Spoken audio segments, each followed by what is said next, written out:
नमस्कार, प्रणाम। हर हर महादेव।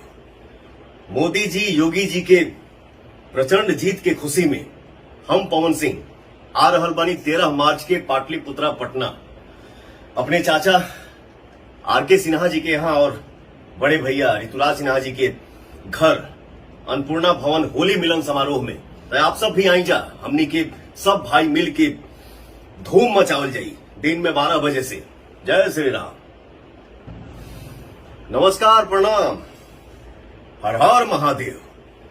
मोदी जी, योगी जी के प्रचंड जीत के खुशी में हम पवन सिंह आ रहल बानी 13 मार्च के पाटलिपुत्रा पटना अपने चाचा आर.के. सिन्हा जी के यहाँ और बड़े भैया ऋतुराज सिन्हा जी के घर अन्नपूर्णा भवन होली मिलन समारोह में। तो आप सब भी आई जा, हमनी के सब भाई मिल के धूम मचावल जाई दिन में 12 बजे से। जय श्री राम।